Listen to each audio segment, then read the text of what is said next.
নমস্কার বন্ধুরা, আমি শুভম চলে এসেছি নিউজ বাণী বাংলার দুর্দান্ত একটি এপিসোড নিয়ে আপনাদের সঙ্গে। বন্ধুরা, আজকে এই এপিসোডটিতে যাবার আগে একটা ছোট্ট তথ্য আপনাদের সঙ্গে শেয়ার করে রাখা উচিত। এই যে ইউটিউব চ্যানেলটি দেখছেন নিউজ বাণী, এই ইউটিউব চ্যানেলটি বয়স মাত্র ১ মাসও হয়নি, কিন্তু এত সুন্দর গ্রোথ হয়েছে কেবলমাত্র আপনাদের পাশে থাকার জন্য। আপনারা যে এই ভিডিওগুলি দেখে এবং সাবস্ক্রাইব করে পাশে থেকেছেন, এর জন্য আমি অত্যন্ত ঋণী। আমি চাইবো যে আপনারা বাকি ভিডিওগুলো দেখুন এবং সাবস্ক্রাইব করে এই চ্যানেলটির পাশে থাকুন। একটা কথা বলে রাখা উচিত, এই ইউটিউব চ্যানেলটি কোনো গোষ্ঠী বা রাজনৈতিক দল বা কোনো প্রাতিষ্ঠানিক স্বার্থের দ্বারা প্ররোচিত নয়। সম্পূর্ণভাবে এটা আমারই প্ল্যাটফর্ম। আমি এটা বিভিন্ন রাজনৈতিক ঘটনা, দেশ বিদেশের ঘটনা বিভিন্ন বিশ্লেষণ করার জন্যই এই চ্যানেলটি খোলা হয়েছে। তাই আপনাদের পাশে থাকার জন্য এই চ্যানেলটি যে সফলতা পাচ্ছে, এর জন্য আমি অত্যন্ত ঋণী। ধন্যবাদ। তাই বন্ধুরা, আজকের এই বিষয়টিতে শুরু করার আগে একটা কথা বলে দিই। পশ্চিমবঙ্গের আসন্ন বিধানসভা নির্বাচনে কি কি ট্রেন্ড হবে তা নিয়ে আমি বিগত কয়েকদিনে অনেকগুলো ভিডিও বানিয়েছি। আজকের যে সার্ভেটা হচ্ছে সেটা হচ্ছে চুনাভি সার্ভে বলে একটি সংস্থা পশ্চিমবঙ্গের আসন্ন বিধানসভা নির্বাচনে কেমন ফলাফল হতে পারে তার একটা ট্রেন্ড দিয়েছে। এই সেম চুনাভি সার্ভে সংস্থাটি নিয়ে আমি দেশ সপ্তাহে একটা ভিডিও বানিয়েছিলাম। সেখানে বলেছিলাম যে বিজেপি, তৃণমূল এবং অন্যান্য দল কটি আসন পেতে পারে। তবে চুনাভি সার্ভে নতুন একটা রিপোর্ট দিচ্ছে, সেখানে তারা বলছে যে আগের ডেটার সঙ্গে এই ডেটা অনেক পরিবর্তন হয়েছে। তাই নতুন ডেটাটা আপনাদের সামনে নিয়ে এসেছি।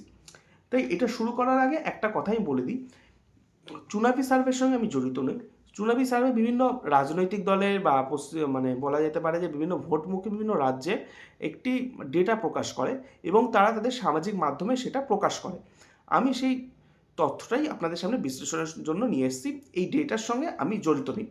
ঠিক আছে বন্ধুরা, তা দেরি না করে আজকের এই এপিসোডটি আমি শুরু করছি। শুরুতে আমাদের জেলা হচ্ছে দার্জিলিং। দার্জিলিংয়ে মোট আসন হচ্ছে 5টি। চুনাভি সার্ভের রিপোর্ট অনুযায়ী দার্জিলিংয়ে 5-এর মধ্যে 5 পাচ্ছে বিজেপি। এবার আমি চলে গেলাম পাশের জেলা কালিম্পং। বেশ ইন্টারেস্টিং, এখানে একটাই আসন, তবে চুনাভি সার্ভে এখানে বেশ একটা চমক দিয়েছে। শেষ যেই তারা ট্রেনটা এনেছিল সেখানে তারা বলেছিল যে কালিম্পংয়ের একটি আসনই বিজেপি পাচ্ছে, তবে এখন তারা দাবি করছে যে এখানে তৃণমূল পাচ্ছে সেই আসনটি।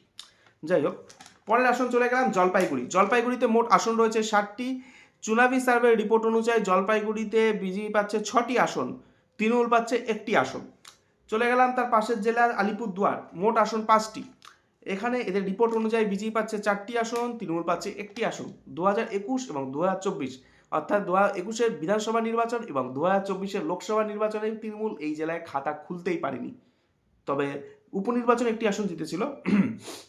তবে 2026-এ নাকি তারা এই আসনে খাতা খুলতে পারে। চুনাভি সার্ভে রিপোর্টে সেটাই বলা হচ্ছে। এবার আমি চলে গেলাম কোচবিহার। কোচবিহারে মোট আসন সংখ্যা হচ্ছে 9টি। 9টির মধ্যে বিজেপি পেতে পারে 6টি, তৃণমূল পেতে পারে 3টি। এবার আমি চলে গেলাম উত্তর দিনাজপুর। উত্তর দিনাজপুরে মোট আসন হচ্ছে 9টি। এর মধ্যে বিজেপি পেতে পারে 6টি, তৃণমূল পেতে পারে 2টি এবং কংগ্রেসের কাছে যেতে পারে একটি আসন। দক্ষিণ দিনাজপুর। দক্ষিণ দিনাজপুরে মোট আসন রয়েছে 6টি। এই 6টির মধ্যে 4টি জিততে পারে বিজেপি, 2টি জিততে পারে তৃণমূল। চুনাভি সার্ভে এমনটা দাবি করছে। এবার একটা গুরুত্বপূর্ণ জেলায় চলে এলাম, সেটা হচ্ছে মুর্শিদাবাদ। মুর্শিদাবাদ হুমায়ুন কবিরের জন্য শেষ ডিসেম্বর থেকে সংবাদ শিরোনামে রয়েছে এবং মুর্শিদাবাদের ফলাফল কী হবে তাই নিয়ে অনেকের মধ্যে চর্চা রয়েছে। বলে রাখি, মুর্শিদাবাদের মোট 22টি বিধানসভা আসন রয়েছে। 2021 সালে এই 22টির মধ্যে 20টি জিতেছিল তৃণমূল, 2টি জিতেছিল বিজেপি। এইবার চুনাভি সার্ভে বলছে 2026 বিধানসভা নির্বাচনে এই 22টির মধ্যে নাকি তৃণমূল জিততে পারে মাত্র 13টি আসন, মানে এক ধাক্কে অনেক আসন কমে যেতে পারে। চুনাভি সার্ভে বলছে 60টি জিততে পারে বিজেপি, 2টি জিততে পারে কংগ্রেস, একটি অন্যান্য। এখানে খুব ইন্টারেস্টিং বিষয়, কংগ্রেস মুর্শিদাবাদ জেলায় 2টি আসন জিততে পারে। এবার দেখুন, কংগ্রেসের বরাবরই গড় হচ্ছে মুর্শিদাবাদ, অধীর গড় বলতো একটা সময়। এমনিও কংগ্রেসের একটা বড় ভোট ব্যাংক রয়েছে মুর্শিদাবাদে। এই সমীক্ষা অনুযায়ী কংগ্রেস নাকি 2টি আসন পেতে পারে। এইবার বর্তমানে যে ভোট হবে সেখানে কিন্তু আজকের তারিখ অবধিও কিন্তু বাম কংগ্রেস আলাদা লড়ছে, ফলে কংগ্রেস একা শক্তিতে মুর্শিদাবাদে 2টি আসন পাচ্ছে। এইবার এখানে একটা বিষয় দেখুন, অন্যান্য তো 1 দিয়েছে, অন্যান্যকে 1 কেন দিয়েছে? অন্যান্য কে আছে ওখানে? হুমায়ুন কবির। হ্যাঁ, হুমায়ুন কবিরের দলকেই ওরা সম্ভবত 1 দিয়ে রেখেছে। সেখানে সেটা আদার্স বলে লিখেছে, স্পষ্ট বলেনি, তবে আমার খুব সম্ভবত ধারণা এটা হুমায়ুন কবিরের দলকেই তারা দিয়েছে। এবার তৃণমূল কেন এত আসন হারছে ভেবে দেখুন তো। নিশ্চয়ই এখানে হুমায়ুন কবির দল বা কংগ্রেসের জন্য ভোটটা কাটছে এবং সেই আসনগুলো বিজেপিতে শিফট হচ্ছে, তাই জন্য এখানে তৃণমূল বিপুল হারে আসন হারাচ্ছে মুর্শিদাবাদে। এটা সম্ভবত মনে হচ্ছে যা এদের যা ফিগার। এর চলে গেলাম তারপরে পাশের জেলা মালদা, মোট আসন হচ্ছে 12টি। এখানেও তৃণমূল ধাক্কা খাবে এমনটা জানাচ্ছে এই সমীক্ষা। মালদাতে 12টি আসনের মধ্যে 8টি আসন জিততে পারে বিজেপি, 4টি আসন জিততে পারে তৃণমূল, কংগ্রেস এখানে খাতা খুলতে পারছে না। নদিয়া, মোট আসন 17টি। নদিয়াতে শেষ কয়েকটা সমীক্ষায় বারবার ইঙ্গিত দিচ্ছিল নদিয়াতে বিজেপি ভালো ফল করবে। চুনাবি সার্ভে বলছে 17টির মধ্যে 12টি পাবে বিজেপি, 5টি পাবে হচ্ছে তৃণমূল।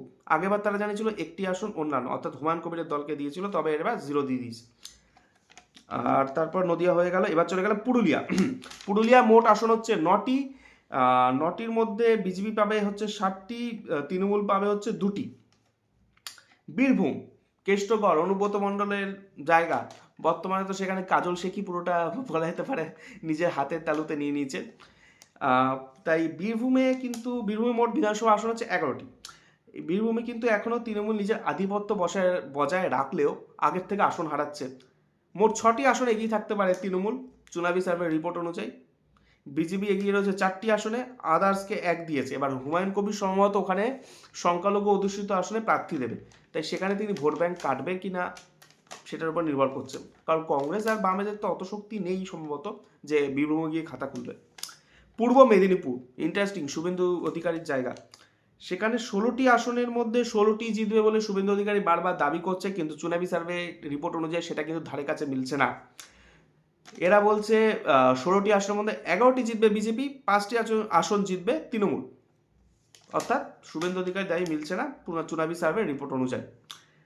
চলে গেলাম হচ্ছে পশ্চিম মেদিনীপুর, 15টি আসন রয়েছে এই জেলায়, এর মধ্যে বিজেপি পাবে 10টি, তৃণমূল পাবে 5টি, এরা দাবি করছে। ঝাড়গ্রাম, তার ঠিক পাশের জেলা, এখানে রয়েছে 4টি আসন, খুব ছোট জেলা, এখানে আবার বিজেপি পাচ্ছে 3টি আসন, তৃণমূল পাচ্ছে 1টি আসন।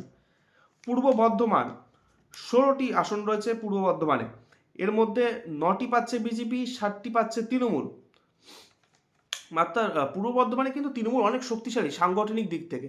এই রিপোর্ট যদি বাস্তবায়িত হয় তা তৃণমূলের কাছে অনেক ধাক্কা খাবে, কারণ মুর্শিদাবাদ, পূর্ব বর্ধমান, নদিয়া, হাওড়া হুগলিতে এখন আসে, তবে এই জেলাগুলো না তৃণমূল একটা কোর ভোট ব্যাংক, মানে এই জেলাগুলোতে যদি আসন সংখ্যা কমে যায় তাহলে কিন্তু চাপ হচ্ছে। যাই হোক, পূর্ব বর্ধমানে কিন্তু যেটা বললো সেটা কিন্তু বেশ ইন্টারেস্টিং ফ্যাক্ট। 16টির মধ্যে বিজেপি পাচ্ছে 9টি, তৃণমূল পাচ্ছে 7টি। চলে গেলাম পশ্চিম বর্ধমানে 100 বিজেপি খুব শক্তিশালী ছিল, আপনারা জানেন আসানসোলে বিজেপি খাতা খুলেছিল। তাই পশ্চিম বর্ধমানে বিজেপি পাচ্ছে 4টি, তৃণমূল পাচ্ছে 5টি, একটি আসন এগিয়ে রয়েছে তৃণমূল বিজেপির তুলনায় এদের রিপোর্ট অনুযায়ী। এবার আমি চলে গেলাম হচ্ছে হাওড়া মানে কলকাতা খুব কাছাকাছি আমি চলে এসেছি বলা যেতে পারে। হাওড়াতে যাওয়ার আগে একটা জেলা আমি বলে দিচ্ছি, সেটা হচ্ছে মিস করে গেছিলাম, জঙ্গলমহলের একটা জেলা বাঁকুড়াতে মোট আসন রয়েছে 12টি, 12টির মধ্যে বিজেপি পাচ্ছে হচ্ছে 7টি, তৃণমূল পাচ্ছে হচ্ছে 1টি, অন্যান্যকে 1 দিয়েছে। অন্যান্য কারা সেটা এখন আর স্পষ্ট বলেনি। হাওড়াতে হচ্ছে 16টি বিধানসভা আসন, এর মধ্যে তৃণমূলের খাতায় যাচ্ছে 10টি, বিজেপির খাতায় যাচ্ছে 5টি, একটিকে অন্যান্য। খুব সম্ভবত এখানে আইএসএফেরও খুব একটা ভালো ভোট ব্যাংক রয়েছে, দেখা যাক এবার কি হয় এই জেলায়। তবে এই জেলায় তৃণমূল নিজের আধিপত্য বজায় রেখেছে অনেকটাই বলা যেতে পারে। চলে গেলাম হুগলি, 18টি আসন রয়েছে এই জেলায়। এই জেলার ফলাফল অনুযায়ী তৃণমূল পাচ্ছে 10টি, হাওড়ার মতনই 10টি আসন পাচ্ছে। বিজেপির অনেক লাভ হচ্ছে, 60টি আসন পেতে পারে হুগলি জেলা থেকে চুনাবি সার্ভের রিপোর্ট অনুযায়ী। আর একটি আসন অন্যান্যরা দিয়ে রেখেছে, একটি আসন সম্ভবত আইএসএফ হতে পারে, কারণ ফুরফুরা শরীফ ঘনিষ্ঠ যে বিধানসভাটি রয়েছে সেটা আইএসএফ এবার লড়াইয়ের জায়গাতে রয়েছে, এটা আমি অনেক ভিডিওতে বলেছি, সম্ভবত এটা সেটাই বলেছে। এবার আমি চলে গেলাম হচ্ছে উত্তর 24 পরগনা, এই জেলাটির তথ্য দেওয়ার আগে একটা কথা বলে দিই। লোকসভা নির্বাচনে, গোটা দেশে যে লোকসভা নির্বাচনটি হয়, কোন দল জিতবে সেটা নাকি বোঝা যায় উত্তরপ্রদেশ নির্বাচনের মধ্য দিয়ে। অর্থাৎ উত্তরপ্রদেশের নির্বাচনে যেই দল জিতবে সেই দলই নাকি দেশের ক্ষমতায় আসবে লোকসভা নির্বাচনের মাধ্যমে। তাই পশ্চিমবঙ্গের ক্ষেত্রে নাকি উত্তর 24 পরগনা জেলায় যেই দল ভালো ফলাফল করবে সেই দলই নাকি পশ্চিমবঙ্গের ক্ষমতায় আসবে। তাই চুনাবি সার্ভের রিপোর্ট কি বলছে সেটা একবার শুনে নেওয়া যাক। চুনাবি সার্ভের রিপোর্ট বেশ মানে ইঙ্গিতপূর্ণ। তাহলে মানে ডেটা অনুযায়ী উত্তর 24 পরগনায় মোট আসন রয়েছে 33টি, 33টির মধ্যে 21টি আসন পেতে পারে হচ্ছে তৃণমূল, 10টি আসন পেতে পারে হচ্ছে বিজেপি, আর একটি আসনকে তারা অন্যান্য, একটি না ক্ষমা করবেন, দুটি আসনকে তারা অন্যান্য দিয়েছে। 21টি তৃণমূল, 10টি বিজেপি, 2টি অন্যান্য। অর্থাৎ তৃণমূল অনেকটা এগিয়ে রয়েছে তাদের দাবি অনুযায়ী। এবার আমি চলে গেলাম হচ্ছে কলকাতা। কলকাতার মোট আসন রয়েছে 11টি। 11টির মধ্যে 7টি পাচ্ছে তৃণমূল, 4টি পাচ্ছে বিজেপি। অর্থাৎ কলকাতায় বিজেপি ভালো ফলাফল করছে, অন্তত খাতা খুলছে, মানে 4টে আসন এগিয়ে রয়েছে, এটা তার বলছে। এবার রইল হচ্ছে দক্ষিণ 24 পরগনা, শেষ জেলা। দক্ষিণ 24 পরগনা মোট আসন রয়েছে 31টি। খুব ইন্টারেস্টিং জেলা, অভিষেক ব্যানার্জির গড় বলে পরিচিত। এদের সার্ভে অনুযায়ী দক্ষিণ 24 পরগনায় 18টি আসন পেতে পারে বিজেপি, 12টি আসন পেতে পারে তৃণমূল, 1টি আসন অন্যান্য। আইএসএফ, ভাঙড় আগেরবার জিতেছিল, সেটাই বলতে চেয়েছে। এবার বোধহয় সম্ভবত ভাঙড় আইএসএফ এর কাছেই যাচ্ছে, এটা দাবি করছে। তবে এখানে কিন্তু তৃণমূল পিছিয়ে আছে দক্ষিণ 24 পরগনায়, এটা দাবি করছে। আমি জানি না এটা কতটা সত্যি হবে, কারণ এই সংস্থা যদি দাবি করে থাকে সেটা কতটা মিলবে সে ভোট বাক্সেই দেখা যাবে। আপাতত এই সমীক্ষা জেলাভিত্তিক যে রিপোর্ট বেরোলো আপনাদের জানিয়ে দিলাম। এবং কোন দল কটি আসন পাচ্ছে ফাইনাল, চুনাবি সার্ভে বলছে বিজেপি এই মুহূর্তে ভোট হলে পাবে হচ্ছে 173টি আসন, অর্থাৎ ম্যাজিক ফিগার ক্রস করে যাচ্ছে। তৃণমূল 110টি আসন, প্রায় আগেরবারের থেকে 100রও বেশি আসন কমে যাচ্ছে। কংগ্রেস 7, অন্যান্য 4, স্পষ্ট জানিয়ে দিচ্ছে চুনাবি সার্ভে। এবার চুনাবি সার্ভে কিন্তু প্রত্যেকটা জেলা ধরে ধরে সমীক্ষা করেছে। এবার আমি জানি না এদের সমীক্ষা কতটা মিলবে। ভোট বাক্সে যখন মানুষের মতামত দেখা হবে, অর্থাৎ ব্যালট পেপার খুললে বা ক্ষমা করবেন ইভিএম মেশিন মেলালে তখন যে কি ফলাফলের ট্রেন্ড আসবে সেটা তখনই দেখা যাবে। তাই আপাতত চুনাবি সার্ভে যে রিপোর্টটি আছে সেটা আমি আপনাদের সামনে নিয়ে এলাম। এই এপিসোডটি কেমন লাগলো অবশ্যই আপনারা কমেন্ট বক্সে জানাবেন। আমাদের এই ছোট্ট ইউটিউব চ্যানেলটি সাবস্ক্রাইব করতে ভুলবেন না। ধন্যবাদ, সকলে ভালো থাকুন, নমস্কার।